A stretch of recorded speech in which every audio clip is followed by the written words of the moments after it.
ಸ್ವಲ್ಪ ಜೋರಾಗಿ ಹೇಳಿ.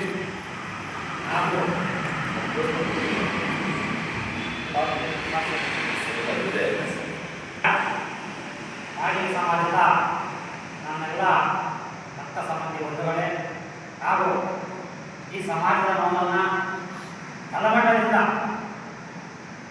ರಾಜ್ಯ ಮಟ್ಟಕ್ಕೂ ತಲುಪುವಲ್ಲಿ ಪ್ರಮುಖ ಪಾತ್ರ ವಹಿಸಿದಂಥ ಎಲ್ಲ ನನ್ನ ಹಿರಿಯ ಹೆಸರಿಗೆ ವಂದಿಸುತ್ತಾ, ಬಂಧುಗಳೇ, ಈ ರಾಜ್ಯದಲ್ಲಿ ಸರಿಸುಮಾರು 30 ವರ್ಷಗಳ ಕಾಲದಿಂದ ಸಂವಿಧಾನಬದ್ಧವಾದಂಥ, ನ್ಯಾಯಯುತವಾದಂಥ, ಕಾನೂನುಬದ್ಧವಾದಂಥ ನಮ್ಮ ಹೋರಾಟಕ್ಕೆ ಮನಿದು ಇವತ್ತು ಏನು ಸಿದ್ದರಾಮಯ್ಯ ಸರ್ಕಾರ ಒಳ ಮೀಸಲಾತಿಯನ್ನು ಜಾರಿ ಮಾಡಿದೆ, ಅದೆಲ್ಲೋ ಒಂದು ಕಡೆ ನಮಗೆ ಅಸಮಾಧಾನ ಇದ್ರೂ ಸಹ ಮಾದಿಗ ಜನಾಂಗ ಇತಿಹಾಸದಲ್ಲೂ ಸಹ ಯಾರ ಒಡವೆಯನ್ನು ಸಹ ಕಿತ್ತು ತಿನ್ನುವಂಥ ಸಂಪ್ರದಾಯದವರಲ್ಲ, ಹಂಚು ತಿನ್ನುವ ಸಂಪ್ರದಾಯ ಮಾದಿಗ ಜನಾಂಗ. ಅದಕ್ಕೆ ನಾವು ಎಷ್ಟೇ ಬೇಜಾರು ಸಹ ಅದಕ್ಕೆ ನಾವು ಸ್ವೀಕರಿಸ್ತಾ ಇದ್ವಿ. ಆದರೆ ನಮ್ಮ ಇವಾಗ ಬಂದಿರತಕ್ಕಂಥ ವರದಿ ಸುಪ್ರೀಂ ಕೋರ್ಟ್ ಏನಿದೆ, ಡಿಪೆಂಡ್ ಅಪಾನ್ ಪಾಪ್ಯುಲೇಷನ್ ವೆರಿಫಿಕೇಶನ್ ಮಾಡಿ ಅಂತ. ಬಟ್ ಅದರ ಪ್ರಕಾರ ಇವಾಗ ಒಳ ಮೀಸಲಾತಿ ಜಾರಿಯಾಗಿಲ್ಲ. ಇವಾಗ ಜಾರಿಯಾಗಿರ್ತಂಥ ವರದಿ ವೋಟ್ ಗೈನಿಂಗ್ ರಿಪೋರ್ಟ್, ಯಾರನ್ನೂ ಬಿಡ್ತಕ್ಕಂಥ, ಯಾರನ್ನೂ ಬಿಡದೆ ಎಲ್ಲರನ್ನೂ ಸಹ ಸಮಾಧಾನ ಪಡಿಸಿ ವೋಟ್ ಗೈನಿಂಗ್, ಕಾಂಗ್ರೆಸ್ ಪಕ್ಷ ವೋಟ್ ಗೈನಿಂಗ್ ಪಾಲಿಟಿಕ್ಸ್ ಅನ್ನ ಇದರಲ್ಲಿ ನಡೆದಿದೆ. ಇದನ್ನು ಘಂಟಾಘೋಷವಾಗಿ ಹೇಳಕ್ಕೆ ಬಯಸುತ್ತಿದ್ದೇನೆ. ಆದ್ದರಿಂದ ಬಂಧುಗಳೇ, ಈ ಸಮಯದಲ್ಲಿ ಸಿದ್ದರಾಮಯ್ಯ ಅವರಿಗೆ ಒಂದು ಮುನ್ಸೂಚನೆ ಹೇಳಬೇಕು. ಯಾಕಂದ್ರೆ ಎಷ್ಟೋ ವಿರುದ್ಧ ಇದ್ರು, ಎಷ್ಟೇ ಕಂಟೆಗಳಿದ್ರು ಸಹ ಎಲ್ಲರನ್ನೂ ಒಪ್ಪಿಸಿ, ಎಲ್ಲ ಜನಾಂಗವನ್ನು ಒಪ್ಪಿಸಿ, ಎಲ್ಲ ಉಪಜಾತಿಗಳನ್ನು ಒಪ್ಪಿಸಿ ಇವತ್ತು ಸ್ವಲ್ಪ ಮಟ್ಟಿಗೆ ಸಮಾಧಾನವನ್ನು ಒಪ್ಪಿಕೊಂಡಿದ್ದಾರೆ. ಹಾಗೂ ಅದರಲ್ಲಿ ಇನ್ನೊಂದು ಏನು 15 ಬಿಲೋ 15 ಜಾಬ್ಸ್ ಇದ್ರೆ ಅದನ್ನ ಒಳ ಮೀಸಲಾತಿಗೆ ಒಳಪಡಿಸಲ್ಲ. ಅದು SC ಜನರಲ್ ಅಂದ್ರೆ 101 ಜಾತಿ ಸಹ 15 ಬಿಲೋ 15 ಜಾಬ್ಸ್ ಇದ್ರೆ ಅದರಲ್ಲಿ 101 ಜಾತಿ ಸಹ ಕಾಂಪಿಟೇಟ್ ಮಾಡುವಂತ ಆದೇಶ ಇದೆ. ದಯವಿಟ್ಟು ಅದನ್ನು ತಿದ್ದುಪಡಿ ಮಾಡಿ ಪುನರ್ ಪರಿಶೀಲಿಸಿ. ಯಥಾವತ್ ಏನು 5.25 ಇದೆ ಅದನ್ನ ಯಥಾವತ್ ಎಲ್ಲ ರಂಗದಲ್ಲೂ ಜಾರಿಗೊಳಿಸಿ. ಇದನ್ನು ನಾನು ಸಿದ್ದರಾಮಯ್ಯ ಅವರಿಗೆ ತಿಳಿಸ್ತಾ ಇದ್ದೇನೆ. ಅದೇ ರೀತಿ ಈ ಸಚಿವ ಸಂಪುಟದಲ್ಲಿ ಸಹಕಾರ ಕೊಟ್ಟಂತ ಎಲ್ಲರಿಗೂ ಸಹ ಆಭಾರಿಯಾಗಿರ್ತೇವೆ. ಆದರೆ ನಮ್ಮ ಹೋರಾಟ ಏನು ರಾಷ್ಟ್ರೀಯ ಜನಗಣತಿ ನಡೀತಾ ಇದೆ, ಅದರ ವರದಿ ಆಧಾರದ ಮತ್ತೆ ನಾವು ಹೋರಾಟ ಮಾಡುತ್ತೆ. ಇವಾಗ ಸರ್ಕಾರ ನಡೆಸತಕ್ಕಂಥ ಎಲ್ಲ ಆಯೋಗಗಳು ಎಲ್ಲ ವರದಿಗಳು ಸಹ ಮಾದಿಗರೇ ಹೆಚ್ಚಿನ ಪಾಲಿದ್ದಾರೆ ಅಂತ ವರದಿಗಳು ಕೊಟ್ಟಿದ್ದಾವೆ. ನಾವು ಮಾಡಿ ವರದಿ ಅಲ್ಲ ಇದು ಸರ್ಕಾರವೇ ನಡೆಸತಕ್ಕಂಥ ವರದಿ. ಸರ್ಕಾರವೇ ಜನ ತೆರಿಗೆ ಹಣವನ್ನು ಖರ್ಚು ಮಾಡಿ ತಯಾರಿಸಿದ ವರದಿಯನ್ನು ಸಹ ಮಾದಿಗ ಬಹುಸಂಖ್ಯಾತರಿದ್ದೀವಿ. ಆ ಬಹುಸಂಖ್ಯಾತ ಪ್ರಕಾರ ನಾಗಮೋಹನ್ ವರದಿ ಪ್ರಕಾರ AJS ಸದಾಶಿವ ಆಯೋಗ ಪ್ರಕಾರ ನಮಗೆ 6% ಬರಬೇಕಾಗಿತ್ತು ಕನಿಷ್ಠ. ಅದನ್ನು ಬಿಟ್ಟು ಇವತ್ತು ಎಲ್ಲ ಆಯೋಗದ ವರದಿಗಳನ್ನು ಬಿಟ್ಟಿದ್ದಾರೆ. ನಾಗಮೋಹನ್ ದಾಸ್ ವರದಿ ಅಲ್ಲ ಇದು ಕೇವಲ ವೋಟ್ ಗೈನಿಂಗ್ ರಿಪೋರ್ಟ್. ಇದನ್ನು ಅರ್ಥ ಮಾಡ್ಕೋಬೇಕು. ಈಗಾಗಲೇ ನಮ್ಮ ಜನಾಂಗ ಸುಮಾರು 30 ವರ್ಷಗಳಿಂದ ಕನಿಷ್ಠ ನಾವು ಮಾದಿಗರಂತೆ ಕನ್ವರ್ಟ್ ಮಾಡಕ್ಕೆ 30 ವರ್ಷಗಳು ತಗೊಳ್ತು. ನಮ್ಮ ಈ ರಾಜ್ಯದಲ್ಲಿ ಮಾದಿಗರು AD ಆದಿ ಕರ್ನಾಟಕ ಎಂದು ವಿವಿಧ ಹೆಸರುಗಳಲ್ಲಿ ಚಂದ್ರ ಹೋಗಿದ್ರು. ಯಾವಾಗ ಕಳೆದ ವರ್ಷ ಆಗಸ್ಟ್ ಸುಪ್ರೀಂ ಕೋರ್ಟ್ ಏನು ಆದೇಶ ಮಾಡಿತು ಆವಾಗಿಂದ ಸಮಸ್ತ ಮಾದಿಗರು ಬೀದಿಗೆ ಬಂದಿದ್ದಾರೆ. ಮಾದಿಗರನ್ನು ಚೈತನ್ಯ ಬಂದಿದೆ, ಒಳ ಮೀಸಲಾತಿ ಅರಿವು ಬಂದಿದೆ, ಮತದಾನದ ಅರಿವು ಬಂದಿದೆ. ಮುಂದಿನ ದಿನಗಳಲ್ಲಿ ಮಾದಿಗರಿಗೆ ಏನಾದರೂ ಜನಸಂಖ್ಯೆ ಆಧಾರದ ಮೇಲೆ ಮೀಸಲಾತಿ ಮಾಡಬೇಕಿದ್ದರೆ ಇದಂತೂ ಯಾವುದೇ ಪಕ್ಷ ಆಗಲಿ ಎಲ್ಲ ಪಕ್ಷಗಳಿಗೂ ಜನಸಂಖ್ಯೆ ಆಧಾರದ ಮೇಲೆ ನ್ಯಾಯಬದ್ಧವಾದಂಥ ವರದಿ ಸಲ್ಲಿಸಿಕೊಂಡು ಜನಸಂಖ್ಯೆ ಆಧಾರದ ಸುಪ್ರೀಂ ಕೋರ್ಟ್ ಗೈಡ್ಲೈನ್ಸ್ ಏನಿದೆ ಅದರ ಪ್ರಕಾರ ಮೀಸಲಾತಿ ಕಲ್ಪಿಸಬೇಕೆಂದು ವಿನಂತಿಸಿಕೊಳ್ತಾ ಇದ್ದೀನಿ. ನನ್ನೆಲ್ಲ ತಾಲೂಕಿನ ಎಲ್ಲ ಮಾಧ್ಯಮ ಮಿತ್ರರಿಗೆ ಅಭಿನಂದನೆ ತಿಳಿಸುತ್ತಾ, ಇವತ್ತು ನಾವು ಸಂತೋಷ ಪಡಬೇಕು ದುಃಖ ಪಡಬೇಕು ಅಂತ ಅರ್ಥ ಆಗ್ತಾ ಇಲ್ಲ. ಯಾಕಂದ್ರೆ ನಿಮ್ಗೆ ಗೊತ್ತಿರ್ತದೆ, ನಮ್ಮ ವೇದಿಕೆ ಯಾವತ್ತೂ ಕೂಡ ಕಳೆದ 30 ವರ್ಷಗಳಿಂದ ಒಂದೇ ಅಜೆಂಡದ ಮೇಲೆ ನಾವು ಹೋರಾಟವನ್ನು ಈ ತಾಲೂಕಾಗಿ ರಾಜ್ಯ ಆಗಿ ಮಾಡ್ಕೊಂತ ಬಂದಿದ್ದೀವಿ. 1997ರಲ್ಲಿ ಗೌರವಾನ್ವಿತ ಮಂದಕೃಷ್ಣ ಮಾದಿಗರ ನಾಯಕತ್ವದಲ್ಲಿ ಪರಿಶಿಷ್ಟ ಜಾತಿಯಲ್ಲಿ ಒಳ ಮೀಸಲಾತಿ ವರ್ಗೀಕರಣ ಆಗಬೇಕು ಅಂತೇಳಿ ಈ ರಾಜ್ಯದಲ್ಲಿ ಹೋರಾಟ ಶುರುವಾಗಿದೆ. ಬಹುಶಃ ಅಂದಿನಿಂದ ಇದುವರೆಗೂ ಅನೇಕ ಹಂತವಾದಂತಹ ಹೋರಾಟಗಳನ್ನು ಈ ರಾಜ್ಯದಲ್ಲಿ ಮಾಡ್ಕೊಂತ ಬಂದಿದ್ದೀವಿ. ನಮ್ಮ ಹೋರಾಟಗಳಿಗೆ ಮಾಡಿದಂಥ ಸರ್ಕಾರಗಳು ಈ ಒಂದು ಆಂತರಿಕವಾದಂತಹ ಜನಸಂಖ್ಯೆ ಯಾವ್ಯಾವ ಜಾತಿ ಎಷ್ಟು ಜನಸಂಖ್ಯೆ ಇದನ್ನು ತಿಳ್ಕೋಬೇಕು ಅಂತ ಹೇಳಿ ರಾಜ್ಯದಲ್ಲಿ ಅನೇಕ ಆಯೋಗಗಳನ್ನು ರಚನೆ ಮಾಡಿದ್ರು. ಬಹುಶಃ ಇದಕ್ಕಿಂತ ಮೊದಲು 1976ರಲ್ಲಿ LG ಆವೂರು ವರದಿ ಅಂತ ಒಂದು ವರದಿ ಈ ರಾಜ್ಯದಲ್ಲಿ ಬರ್ತದೆ. ಆ ವರದಿ ಬಂದಾಗ ದಿವಂಗತ ದೇವರಾಜ್ ಅರಸರ ಕಾಲದಲ್ಲಿ ಅವರ ವರದಿ ಬಂದಾಗ ಅವತ್ತೇ ನಾವು ಒಂದು SCಯಲ್ಲಿ 156% ಮಾದಿಗರಿದ್ದಾರೆ ಅಂತ ಒಂದು ಜನಗಣತಿಯಲ್ಲಿ ಇದುವರೆಗೂ ಕೂಡ ಅಂಕಿ ಅಂಶಗಳಿದೆ. ಅದಾದ ನಂತರ LG ಆವೂರು ವರದಿನೇ ಜಾರಿ ಮಾಡಬಾರ್ದು ಅಂತೇಳಿ ಅದನ್ನು ಒಪ್ಕೋಬಾರ್ದು ಅಂತೇಳಿ ರಾಜ್ಯ ಬೀದಿಗಳೆಲ್ಲ ಪ್ರತಿಭಟನೆ ಸುಟ್ಟಾಕಿದಂತಹ ಒಂದು ವರದಿ ಇವತ್ತಿದ್ರೂ ಕೂಡ ಒಂದು ಕಡೆ ಅದಾದರೆ ರಾಜ್ಯದಲ್ಲಿ ಮತ್ತೆ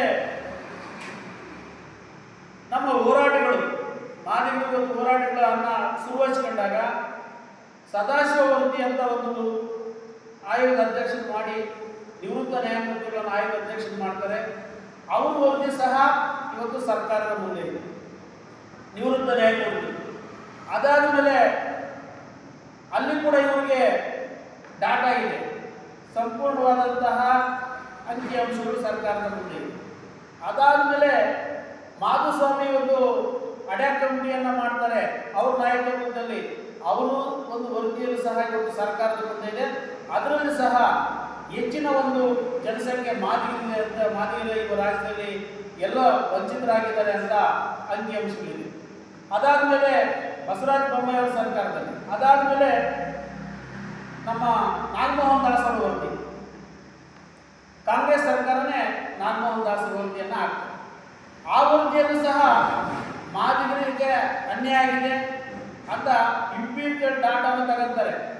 ಆಂತರಿಕ ವರದಿಗಳನ್ನು ತೆಗೆದುಕೊಂಡು ಯಾವ್ಯಾವ ರಂಗದಲ್ಲಿ ಯಾವ್ಯಾವ ಜಾತಿ ಮುಂದೆ ಇದೆ ಹಿಂದೆ ಅದನ್ನ ಒಂದು ವರದಿಯನ್ನು ತರಿಸ್ಕೊಳ್ತಾರೆ. ಈ ಎಲ್ಲ ವರದಿಗಳನ್ನ ಮೂಟೆ ಕಟ್ಟಿ ಮೂಲೆಗೆ ಬಿಸಾಕ್ತಾರೆ. ಅದಾದಮೇಲೆ ಒಂದು ಎಲ್ಲ ವರ್ಗದ ಜಾತಿಯ ಸಚಿವರನ್ನ ಕುಂಡ್ರಿಸಿ ಒಂದು ವರದಿಯನ್ನ ಕೊಡ್ತಾರೆ. ಆ ಎಲ್ಲ ವರದಿಗಳಲ್ಲಿ ಸಹ ಬದಿಗೊತ್ತಿ ಮತ್ತೆ ಸುಪ್ರೀಂ ಕೋರ್ಟ್ ಆದೇಶ ಆಗ್ತದೆ. ಅದ್ರ ತನಕ ಇವರು ಏನು ಆಟ ಆಡ್ಕೊಂತ ಬಂದರು. ಸುಪ್ರೀಂ ಕೋರ್ಟ್ ಆಗಸ್ಟ್ 1, 2024 ಒಂದು ಮಹತ್ವದ ಆದೇಶವನ್ನು ಕೊಡ್ತಾರೆ. ಆ ಆದೇಶ ಕೊಟ್ಟ ಮೇಲೆ ಮತ್ತೆ ತೀವ್ರತೆ ಜಾಸ್ತಿ ಆಗ್ತದೆ ರಾಜ್ಯದಲ್ಲಿ. ಒಳ ಮೀಸಲಾತಿ ಒಂದು ತೀವ್ರತೆ ಜಾಸ್ತಿ ಆದಾಗ ಮತ್ತೆ ಈ ಒಂದು ಸರ್ಕಾರ ತಮ್ಮ ಪ್ರಣಾಳಿಕೆಯಲ್ಲಿ ಹಾಕಿದ್ರು ಸಹ ಈಗ 5.25, 5.25 ಮತ್ತೆ 4.5 ಅಂತ ಏನು ವಿಂಗಡಣೆ ಮಾಡಿಕೊಡ್ತಾರೆ. ಇವತ್ತು 17%ಕ್ಕೆ ಬಿಜೆಪಿ ಸರ್ಕಾರ ಏರಿಸಿದ್ದು, ಅದು ಕೋರ್ಟಲ್ಲಿ 50% ಮೀರಬಾರ್ದು ಅಂತೇಳಿ ಏನು ಆದೇಶ ಬಂತಲ್ಲ, ಅದು ಟೆಕ್ನಿಕಲ್ ಪಾಯಿಂಟ್ಗಳನ್ನು ಅವರು ಮತ್ತು ಇವರು ಯಾರು ಕೂಡ ಅದನ್ನು ಪರಿಗಣಿಸ್ತೇನೆ ಅದು ಮಾಡ್ತಾರೆ. ಈಗ ಪ್ರಸ್ತುತವಾಗಿ ಏನಾಗಿದೆ ಈ ರಾಜ್ಯದಲ್ಲಿ ಅಂದರೆ, ನಾವು ಸಂಪೂರ್ಣವಾಗಿ ಇದನ್ನು ಒಪ್ಕೊಳ್ಳೋದ್ರ ಪರಿಸ್ಥಿತಿ ಒಂದು ಕಡೆ ಆದರೆ, ಒಂದು ಕಡೆ ಒಪ್ಕೊಳ್ಳೇಬೇಕಾಗ್ತದೆ. ಯಾಕಂದರೆ 56,000 ಹುದ್ದೆಗಳಲ್ಲಿ ಬರೀ SCಗಳೇ ಅಲ್ಲ, ಇತರೆ ಜಾತಿಯವರ ಒಂದು ಇವರಿದ್ದಾರೆ, ಕ್ಯಾಂಡಿಡೇಟ್ಸ್ ಇದ್ದಾರೆ. ಅವ್ರಿಗೆ ಇವತ್ತು ಏನಾದರೂ ಒಂದು ವೇಳೆ ಇದನ್ನ ಇಂಪ್ಲಿಮೆಂಟ್ ಮಾಡದಿದ್ದ ಪಕ್ಷದಲ್ಲಿ ಅವರಿಗೆ ಏಜ್ ಬಾರ್ ಆಗಿ ಮತ್ತೆ ವಯಸ್ಸಿನ ಒಂದು ಇತಿಮಿತಿ ಇದಾಗ್ತದೆ. ಹಾಗಾಗಿ ಇವತ್ತು ಅದನ್ನ ಮಾಡಲಿಕ್ಕೋಸ್ಕರವಾಗಿ ಇವತ್ತು ಬೇರೆ ಎಲ್ಲ ಜಾತಿ ವರ್ಗಕ್ಕೂ ಕೂಡ ನ್ಯಾಯ ಸಿಗಬೇಕಾದ್ರೆ ನಾವು ಕೂಡ ಅದನ್ನ ಒಪ್ಕೋಬೇಕಾಗ್ತದೆ. ಇದು ಹೋರಾಟ ಇಲ್ಲಿಗೆ ನಿಲ್ಲೋದಿಲ್ಲ. ಹಾಗಾಗಿ ಮತ್ತೆ ಇವತ್ತು ಇದ್ರ ಹಿಂದೆ ಇವತ್ತು ಅಲೆಮಾರಿಗಳ ಪರವಾಗಿ CS ದ್ವಾರಕನಾಥ್ ಅವರು ಇವತ್ತು ಹೈಕೋರ್ಟಲ್ಲಿ ವಿಚಾರವಾಗಿ ಸ್ಟೇ ತಂದಿದ್ದಾರೆ. ಇದನ್ನು ಕೂಡ ಟೆಕ್ನಿಕಲ್ ಪಾಯಿಂಟ್ ಆಗಿರೋದ್ರಿಂದ ಸರ್ಕಾರದ ಮುಖ್ಯ ಕಾರ್ಯದರ್ಶಿಗಳಾಗಿರ್ಬೋದು, ಸರ್ಕಾರ ಇದನ್ನ ಕೂಡಲೇ ಅದನ್ನ ಯಾವ ರೀತಿ ಬಗೆಹರಿಸಬೇಕು ಸಂಪೂರ್ಣವಾಗಿ ಬಗೆಹರಿಸಬೇಕಾಗ್ತದೆ. ಮತ್ತೆ ನಮ್ಮ ಸ್ಟೇಟ್ ಲೆವೆಲ್ನಲ್ಲಿ ಇವತ್ತು SC ಮಹಾದೇವನವರು ಒಂದು ಸ್ಟೇಟ್ಮೆಂಟ್ ಅನ್ನು ಕೊಟ್ಟಿದ್ದಾರೆ. 15 ವರ್ಷಗಳಿಂದ ಒಳಗಡೆ ಇರೋದಕ್ಕೆ ಒಳ ಮೀಸಲಾತಿ ಅನ್ವಯಿಸಲ್ಲ ಅಂತ. ಇದು ನಮ್ಮ ದುರಾದೃಷ್ಟ ಅಂತ ನಾವು ಇವತ್ತು ಭಾವಿಸ್ತಾ ಇದ್ದೀವಿ. ಯಾಕಂದ್ರೆ ಇವತ್ತು 10-15 ಜನ IAS ಆಫೀಸರ್ ಹುದ್ದೆಗಳು ಬಂದ್ರೆ ಬಹುಶಃ SC ಇರುವಂತ 101 ಜಾತಿಗಳು ಕೂಡ ಅದು ಅನ್ವಯಿಸಾದ್ರೆ ಮಾನವರು ಮತ್ತೆ ಆ ಉಪಜಾತಿಗಳಿಗೆ ಮತ್ತೆ ಅನ್ಯಾಯ ಆಗ್ತದೆ. ಜೊತೆಗೆ ಇವತ್ತು ಅಲೆಮಾರಿ ಜನಾಂಗ ಕೂಡ ಅದನ್ನ ಪ್ರತ್ಯೇಕವಾಗಿ 1% ಏನಾದರೂ ಇಟ್ಟಿದ್ರೆ ಇವತ್ತೆಲ್ಲರಿಗೂ ಕೂಡ ಸಂತೋಷ ಆಗ್ತಾ ಇತ್ತು. ಅದನ್ನು ಕೂಡ ಸರ್ಕಾರ, ಯಾಕಂದ್ರೆ ಅವ್ರು ಯಾರು ಕೂಡ ಇವತ್ತು ಸಂಘಟಿತರಾಗಿಲ್ಲ. ಅವ್ರಿಗೆ ಪಾಪ ಇವತ್ತು ಕೂಡ ಕೇರಳದಲ್ಲಿ ಪಾಪ ಅಲ್ಲಿ ಒಂದು ಊರಿಂದ ಒಂದು ಊರಿಗೆ ಹೋಗಿ ಅಲ್ಲಿ ಜೀವನ ಮಾಡುವಂತ ಪರಿಸ್ಥಿತಿ ಇವತ್ತು ಅಲೆಮಾರಿಗಳಲ್ಲಿದೆ. ಹಾಗಾಗಿ ನಾವು ಒತ್ತಾಯನ ಮಾಡ್ತಾ ಇದ್ದೀವಿ. ನಿಮ್ಮ ಎಲ್ಲ ರೀತಿಯಾದ ಇಂಪಿರಿಕಲ್ ಡಾಟಾ ನಿಮ್ಮ ಹತ್ರ ಇದೆ, ಎಲ್ಲ ಆಯೋಗದ ಒಂದು ವರದಿ ನಿಮ್ಮ ಹತ್ರ ಇದೆ. ಅದನ್ನೆಲ್ಲ ಸಾಮಾಜಿಕ ನ್ಯಾಯ ಅಂತ ನೀವೇನು ಹೇಳ್ತಾ ಇದ್ದೀರಿ? ಇದು ಯಾವ ರೀತಿಯಾದ ಸಾಮಾಜಿಕ ನ್ಯಾಯ ಅಂತ ಇವತ್ತು ನಾವು ಪ್ರಶ್ನೆ ಆಗಿದೆ. ಯಾಕಂದ್ರೆ ಎಲ್ಲ ವರದಿಗಳ ಒಂದು ಮಾಹಿತಿ ನಿಮ್ಮ ಕಣ್ಣು ಮುಂದೆ ಇದ್ರೂ ಸಹ ಇವತ್ತು ನಮಗೆ 5.25 ಕೊಟ್ಟೋದು ದುರಾದೃಷ್ಟಕರ. ನಮಗೆ ಇವತ್ತು ಇದರಲ್ಲಿ 6% ಕೊಡಲೇಬೇಕು. ಆಮೇಲೆ ಇನ್ನೊಂದು ಅವಕಾಶ ಮಾಧ್ಯಮಗಳಿಗೆ ನಾವು ಈ ಮುಖೇನ ನಿಮ್ಮ ಪತ್ರಿಕಾ ಮುಖಾಂತರವಾಗಿ ಈ ತಾಲೂಕಿಗೆ, ಜಿಲ್ಲೆಗೆ ಮತ್ತು ರಾಜ್ಯ ಜನತೆಗೆ ವಿನಂತಿಯನ್ನು ಮಾಡ್ತೀವಿ. ಇವತ್ತು ರಾಷ್ಟ್ರದ ಒಂದು ಏನು ಕೇಂದ್ರ ಸರ್ಕಾರ ಇವತ್ತು ಸೆನ್ಸಸ್ ಕೈ ಹಾಕಿದೆ, ಸೆನ್ಸಸ್ ನಡೀತಾ ಇದೆ. ಅದರಲ್ಲಿ ಇವತ್ತು ಕೂಡ ಮಾನವರ ಜನಸಂಖ್ಯೆ ಎಷ್ಟಿದೆ ನಿಖರವಾಗಿ ಗೊತ್ತಾಗ್ತದೆ. ಗೊತ್ತಾದಾಗ ನಿಮ್ಮಲ್ಲಿ ಇಂಪಿರಿಕಲ್ ಡಾಟಾ ಇದೆ ಮತ್ತು ಎಲ್ಲ ವರದಿಗಳು ನಿಮ್ಮ ಮುಂದೆ ಇರೋದ್ರಿಂದ ಇದನ್ನ ಕೂಡಲೇ ನೀವು ಸರಿಪಡಿಸಿ ನಮಗೆ ಬರಬೇಕಾಗಿರೋ ಸಿಂಹಪಾಲು ನಮಗೆ ಕೊಡಿಲ್ಲ ಅಂದರೆ ರಾಜ್ಯದ ಬಗ್ಗೆ ಹೋರಾಟವನ್ನು ನಾವು ಮಾಡಬೇಕಾಗ್ತದೆ ಅಂತ ಸರ್ಕಾರವನ್ನು ನಾವು ಎಚ್ಚರಿಸ್ತಾ ಇದ್ದೀವಿ. ಇದು ಯಾಕಂದ್ರೆ ಇವತ್ತು ನಮಗೆ ರಾಜಕೀಯವಾಗಿ ರಾಜಕೀಯವಾಗಿ ನಮಗಿನ್ನ ಅವಕಾಶ ಕೊಟ್ಟಿಲ್ಲ. ಒಳ ಮೀಸಲಾತಿ ರಾಜಕೀಯವನ್ನ ಕೂಡ ನೀವು ಸೇರಿಸಿ ರಾಜಕೀಯದ ಅಧಿಕಾರವನ್ನು ಸಹ ನಮಗೆ ಮೀಸಲಿಡಬೇಕು ಅಂತೇಳಿ ಅದನ್ನು ಕೂಡ ಒಳ ಮೀಸಲಾತಿ ಒಳಪಡಿಸಬೇಕು ಅಂತೇಳಿ ಈ ಮುಖ್ಯನ ಒತ್ತಾಯವನ್ನು ಮಾಡ್ತಾ ಇದ್ದೀವಿ. ಮುಂದಿನ ದಿನಗಳಲ್ಲಿ ನಮ್ಮ ರಾಷ್ಟ್ರ ನಾಯಕರು ಮತ್ತು ಎಲ್ಲ ನಮ್ಮ ರಾಜ್ಯ ನಾಯಕರು ಏನು ತೀರ್ಮಾನವನ್ನು ತಗೊಂತಾರೆ ಅದಕ್ಕೆಲ್ಲರೂ ಕೂಡ ನಾವು ಇವತ್ತು ಸಮಾಜ ಬದ್ಧವಾಗಿದೆ.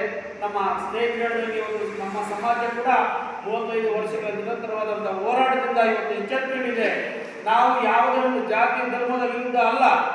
ನಾವು ಕೇಳ್ತಾ ಇರೋದು ಬಾಬಾ ಸಾಹೇಬ್ ಅಂಬೇಡ್ಕರ್ ಕೊಟ್ಟಿರುವಂಥ ಸಂವಿಧಾನದ ಅಡಿಯಲ್ಲಿ ಜನಸಂಖ್ಯೆ ಅನುಗುಣವಾಗಿ ಯಾವ ಜಾತಿ ಎಷ್ಟು ಜನಸಂಖ್ಯೆ ಇದೆ ಅದರ ಅನುಗುಣವಾಗಿ ಇವತ್ತು ಇಂಪಿರಿಕಲ್ ಡಾಟಾದಲ್ಲಿ ಗೊತ್ತಾಗ್ತದೆ ನಿಮಗೆ ಯಾವ ಜಾತಿ ಎಷ್ಟೆಷ್ಟು ಉದ್ಯೋಗ ಅವಕಾಶಗಳನ್ನು ಪಡ್ಕೊಂಡಿದೆ, ಯಾವ ಜಾತಿ ಎಷ್ಟೆಷ್ಟು ಅನುಕೂಲಕರವಾಗಿ ಇವತ್ತು ಸಮಾಜದಲ್ಲಿ ಬದುಕ್ತಾ ಇದ್ದಾರೆ, ಯಾವ ಜಾತಿ ಇವತ್ತು ನಿರ್ಗತರಾಗಿದ್ದಾರೆ, ಯಾವ ಜಾತಿ ಇವತ್ತು ಅವಿದ್ಯಾವಂತರ ಕಡೆ ಇವತ್ತು ಕೂಲಿ ನಾಲಿ ಮಾಡಿಕೊಂಡು ವಿದ್ಯಾಭ್ಯಾಸದ ಕಡೆ ಹೋಗ್ತಾರೆ ಇವತ್ತು ಕಟ್ಟ ಕಡೆಯ ಸಾಲಿನಲ್ಲಿ ಇವತ್ತು ಯಾರಿದ್ದಾರೆ ಅನ್ನೋದನ್ನ ವರದಿ ನಿಮ್ಮಲ್ಲಿ ಇದೆ.